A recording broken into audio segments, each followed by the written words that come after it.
If you like barbecue bacon cheeseburgers and cheesy pasta, look no further. I got the perfect recipe. Tonight I'm going to show you how to make a super quick, family-friendly barbecue bacon cheeseburger pasta bake. Let's get it. The first thing we're going to start off with is adding some bacon to our skillet. We're going to, of course, cook the bacon all the way through. Once we're done, we're going to remove it and set it aside. Cook the bacon to your preference. I know there's some of you out there that love crispy bacon. Where did that bacon coming from? I flew into the pot.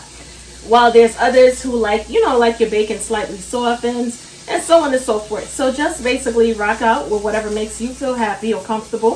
If you don't eat pork bacon, or you may not have pork bacon on hand, this recipe is absolutely delicious with beef bacon and even turkey bacon. I love turkey bacon too. Tried it with turkey bacon and it's amazing as well. I'm gonna go ahead and remove our bacon. As you can see, there's a lot of oil going on when it comes to the bacon rendering. Goodness. But nevertheless, we're going to leave everything as is for now. And our ground chuck is going to, once it breaks down, it's going to produce some oil as well. But when we are finished, we're going to get rid of all of the excess oil from the pan.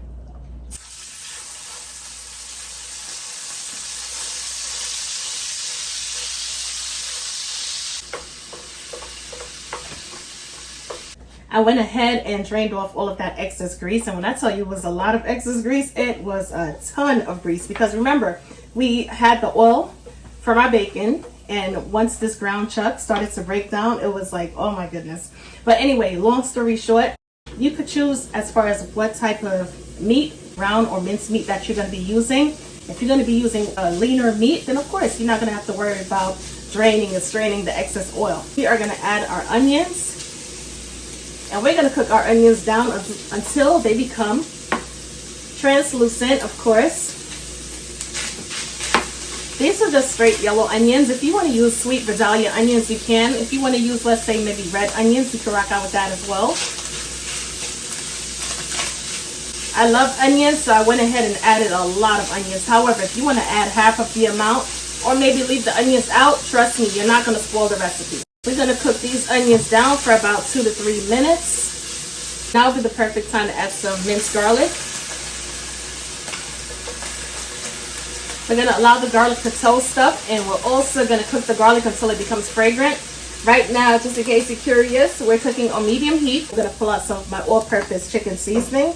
Now, even though it's called chicken seasoning, it doesn't have any chicken products, but it does have a ton of delicious ingredients that bring out all of the flavors within our foods. All right, it's very complimentary. I'm going to combine some salt and ground black pepper. Add a couple pinches. Remember, we're going to be adding bacon, so we don't want to overindulge when it comes to the salt. We're going to also add some garlic powder for a nice garlic flavor. And let's add some Worcestershire sauce to step up those elements of flavor. Worcestershire has a ton of ingredients, from anchovies. So we're dealing with sweet, savory, and salty. These 3 components, absolutely delicious. Give it a quick stir. You can see that our meat has tons of flavor. The color has definitely changed. Add some ketchup, of course. Add your favorite brand of ketchup. We're also going to add some mustard. This is yellow mustard. And I know I'm going to get the question, can I add Dijon mustard? I don't think Dijon mustard is going to mess this recipe up. I've never used Dijon mustard when it came to making this recipe. But yeah, I would say you could use Dijon mustard. And we're also going to add some of our favorite brand of barbecue sauce. You know what pairs really well with this recipe as well? Smoky and sweet barbecue sauce. But we are going to use what we have on hand. And that's going to work out perfectly fine. All right, give it a good stir.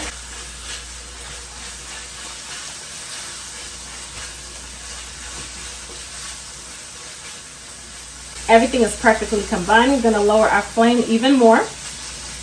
I went ahead and cooked the pasta for about 15 minutes until it was al dente. However, refer to the back of the packaging for the brand of pasta that you're going to be using, because every brand is slightly different, believe it or not. For this recipe, I went ahead and boiled some rotini. Feel free to use any pasta. Combine the meat with the pasta. This looks like dinner already.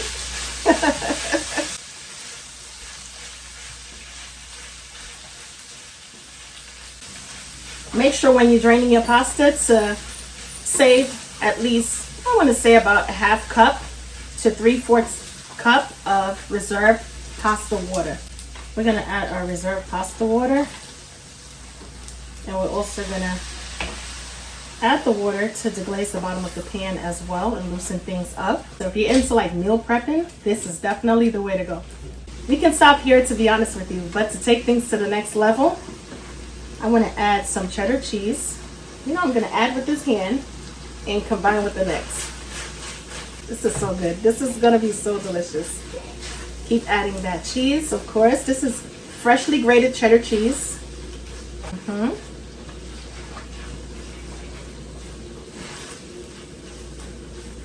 It's going to bring in the perfect contrast because this is sharp cheddar. Now, if you want to use like maybe a mild cheddar or a different type of cheese, you definitely can. Even Gouda. Gouda goes well with this recipe as well. All right, we're going to turn our stovetop off. We're going to add some of our bacon while reserving some, of course. And we're going to go ahead and mix that on in as well. So when you bite into your delicious pasta, barbecue cheeseburger pasta, you're going to get some of those bacon bits that's incorporated within the pasta. Little juice of oil. For this recipe, we're going to be using our 8x8 casserole dish. And I'm going to take my paper towel and spread the oil around the casserole dish, of course, because we don't want our pasta to stick in the bottom of the dish. I'm going to add all of this beautiful pasta.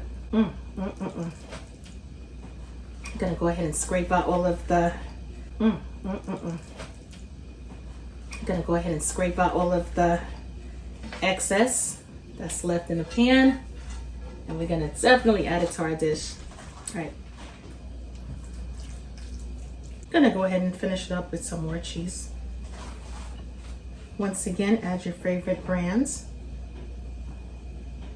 You don't have to be locked into just adding one type of cheese. You could incorporate cheddar within the mix or even Gouda and add maybe mozzarella to the top or vice versa.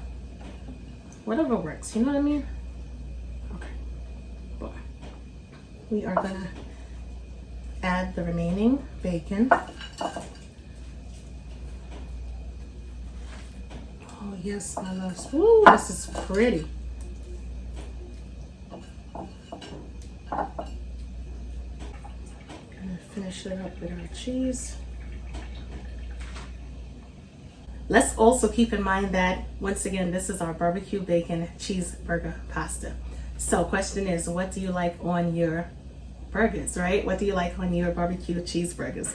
I know for me, give me a little hint of some type of pickly spice, right? Whether it be pickled jalapeños, which we're gonna add to our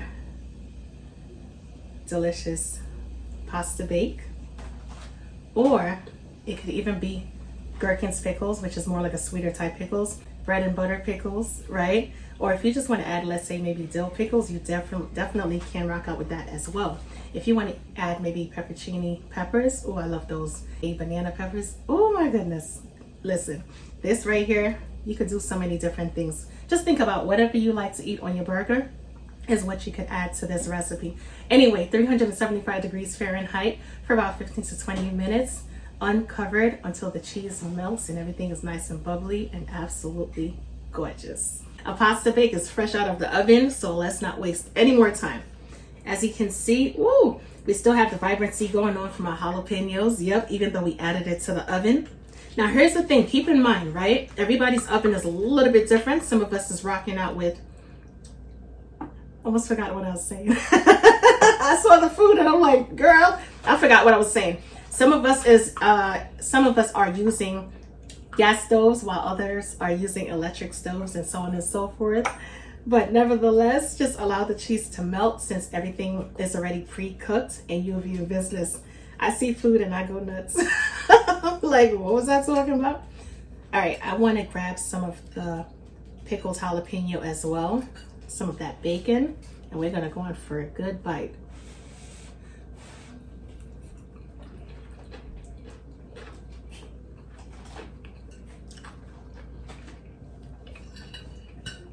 I'm not gonna say anything besides meal weeknight rotation, and you're gonna be satisfied.